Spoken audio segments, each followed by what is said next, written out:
Is the junior senator from the great state of Kentucky, the bluegrass state, Yes, and is the author of this new book right here. It's entitled The Tea Party Goes to Washington. Ladies and gentlemen, please welcome Senator Rand Paul. Here we go.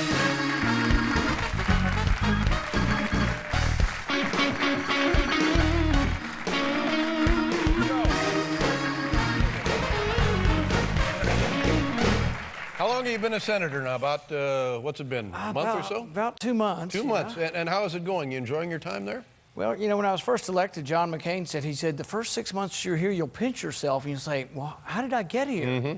And then the next 6 months you'll pinch yourself and say, how the hell did the rest of these guys get here? Ah, I notice you're wearing jeans. Is that typical Kentucky senatorial garb? Well, my wife told me it was kind of 80s and told me not to wear it, but I didn't listen, of course. Yeah, well, obviously not. Hello. It's interesting. I found out earlier this week, you and I have a friend in common. You know who I'm talking about? No. Senator Al Franken from Minnesota. Absolutely. You know, he's my mentor. Yeah, now you explain that process. Well, I'm not sure if he got stuck or I got stuck, but we're in this thing together. We're going to try to set a record, though. We're going to try to set a record by seeing how many times we can vote on opposite sides of an issue. Wow. But the mentoring system, I was unaware of it. Do the incoming senators get to choose a person to Actually, help? we do, and he called me right after the election, and most of the Democrats were still cursing me, but he was a nice Democrat, and he called me up and congratulated me, so I said, well, maybe, you know, I could have him to be my mentor. Good. And did he have any advice for you about coming on this show? Yeah, he said don't. But you don't listen to your wife. You don't listen to Al Franken. No, he did say it was fine to come on here. He says, don't worry. He said he's been on your show. And he said, Letterman's not that funny, first of all. You're right.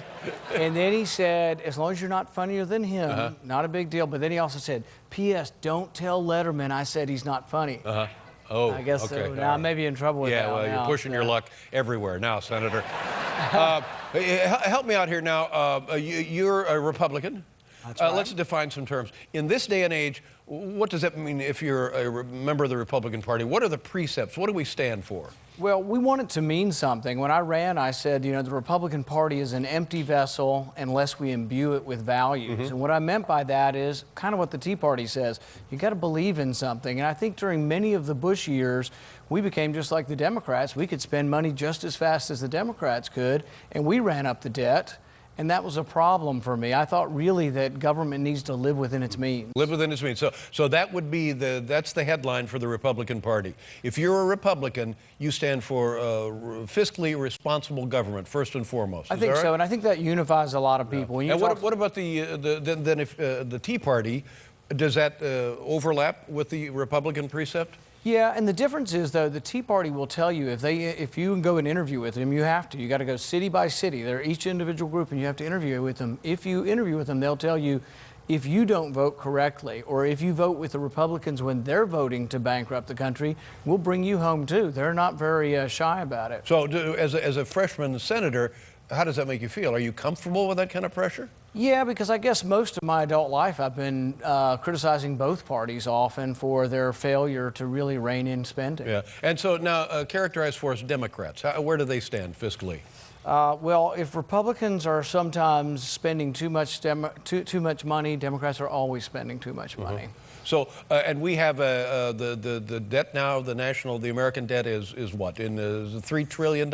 Well, it's about $2 trillion every year, but it's accumulated up to $14 trillion. And if we do nothing, if we keep spending money at the same rate, what will happen is the entire budget will be consumed by entitlements and interest. There'll be no money left for anything else. That's how bad it is. But let me ask you a question. See, I don't know.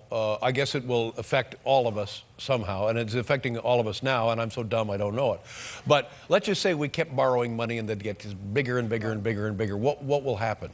Well, there are three ways you can pay for your debt. You can tax people. Right. Most of us think we're taxed enough already. You can borrow more money, but we've borrowed $800 billion from China, $700 billion from Japan. What happens is you continue to borrow money as eventually interest rates rise dramatically, and that will affect you borrowing money for your big house and your yacht and your car. Well, I don't have a big house or a yacht. I'm sorry, that was something else. You have a big house in Leno. That was Leno. Leno has the big house in the air.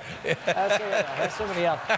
But so either you tax people, or you borrow, right, or you simply print the money to pay for your debt. I saw a thing the other day that said that the Republicans are in favor of tax cuts for big corporations and people making a substantially wealthy income. Is that true? Well, I think ultimately, how would that help us with the Well, I think ultimately we're for shrinking the public sector and growing the private sector.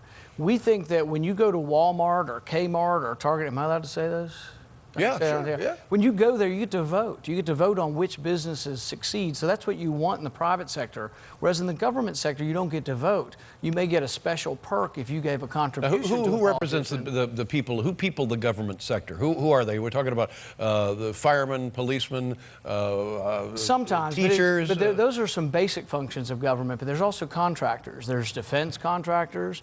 There's contractors of green or renewable energy. But they give a lot of money. Am I misunderstanding here? You want to shrink that strata of American workers and give tax breaks to people who well could afford to pay a higher tax rate. Not necessarily. Are we hurting the middle class, guys like you and me? Are we hurting the middle class? Yeah, not necessarily. I think what's going to happen is that you have to always ask yourself, where is a function better handled? Is it better that late night comedy be done by private business or by the government?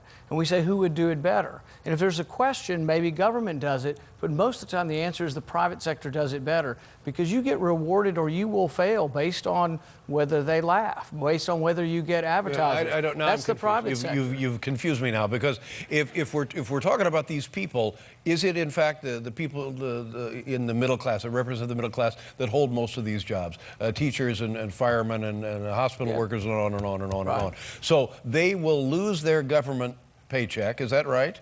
No, I don't think so. I think what we're talking about is we have certain things the government has to do and certain things the private sector has to do. For example, fire protection, we usually say the government can do it. Right. An army, we usually say the government does it. But there are certain things, late night comedy, being a doctor, being a plumber, that we leave to the private sector. And what my philosophy, or the Republican philosophy, is leave as much of that as you can in the private sector and try to have the public sector only do what it needs to do or what we have to have done in the public sector. Well, you mentioned plumbers, but the plumbers aren't, typically speaking, governmental employees. Exactly.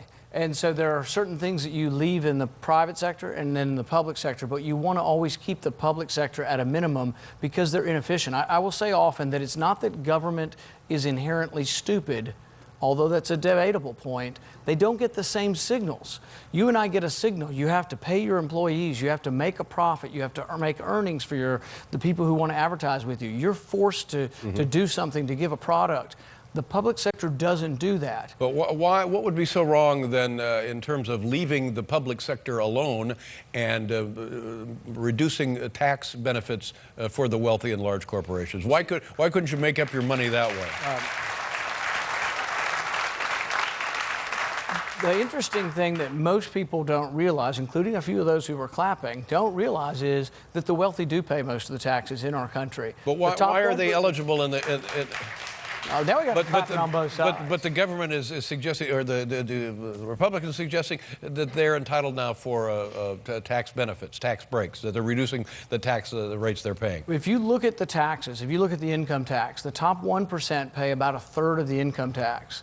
The top 50%, those who make $70,000 and above, pay 96% of the income tax. So the middle class and above are paying all of the income tax. We are paying our fair share. Even you are probably paying your fair share. Right, but I think there's something wrong with those numbers. I don't know what it is exactly, but I'm pretty sure there's something wrong with them.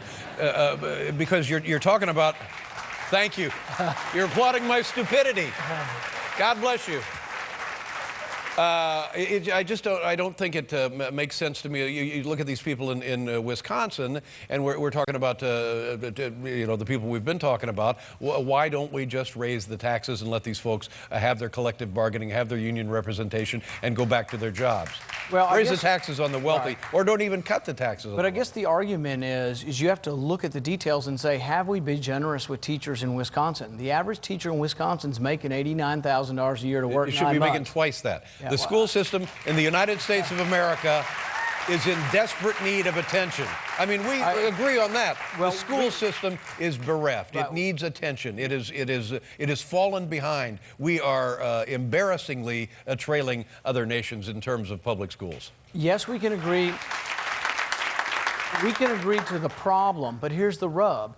In Washington, D.C., we spend $20,000 per pupil, and we still have a crummy school system that's failing our kids. Our kids are dropping out. Half of them are dropping out before they finish high school. Their scores are abysmal, and we spend more and more money. So money's not always the answer. You have to do something, but I think part of the problem is we've taken education from the local sphere, and now we control it from Washington. I think that's been a mistake. Well, something has gone haywire because it's not working, and I'm not sure that I agree with that argument. And by the way, if we're going to throw money at something, what about education? You know, for God's sakes, let's just see if it improves somehow. Well, I think competition makes things better. You have to compete with other late-night comedians. I have to compete with other physicians.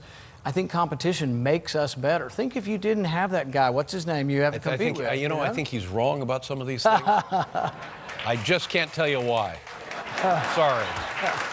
Do me a favor, say hello to Al. Thank you. Thank you very much. Rand Paul. We'll be right back with Bright Eyes, everybody.